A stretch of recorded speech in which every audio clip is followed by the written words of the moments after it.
ಇದೀಗ ಬೆಂಗಳೂರಿನ ಇತರ ಪ್ರಮುಖ ಸುದ್ದಿಗಳನ್ನು ಫಟಾಫಟ್ ಅಂತ ನೋಡೋಣ ಜಸ್ಟ್ 5 ನಲ್ಲಿ.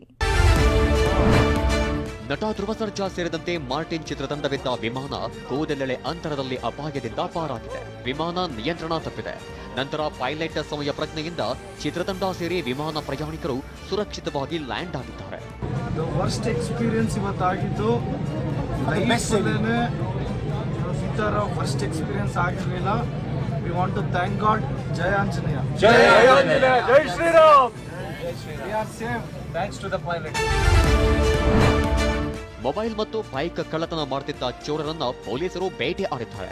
ಜ್ಞಾನಭಾರತಿ ಕುಂಬಳಗೋಡು ಬೇಗೂರು ವ್ಯಾಪ್ತಿಯಲ್ಲಿ ಕಳ್ಳತನ ಮಾಡುತ್ತಿದ್ದ ಶಿವರಾಜ್ ಹಾಗೂ ನವೀನ್ ಎಂಬ ಇಬ್ಬರನ್ನ ಜ್ಞಾನಭಾರತಿ ಪೊಲೀಸರು ಬಂಧಿಸಿದ್ದಾರೆ.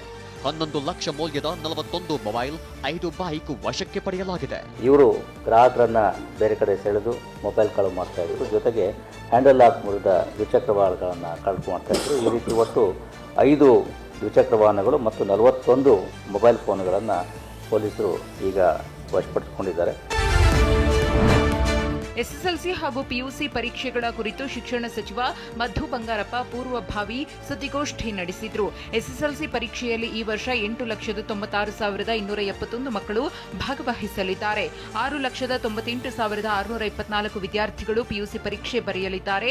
ದ್ವಿತೀಯ ಪಿಯುಸಿ ಪರೀಕ್ಷೆ ಮಾರ್ಚ್ 1 ರಿಂದ ಮಾರ್ಚ್ 22ರವರೆಗೆ ನಡೆಯಲಿದೆ. ಎಸ್ಎಸ್ಎಲ್ಸಿ ಪರೀಕ್ಷೆ ಮಾರ್ಚ್ 25ರಂದು ಶುರುವಾಗಿ ಏಪ್ರಿಲ್ 6ರವರೆಗೆ ನಡೆಯಲಿದೆ.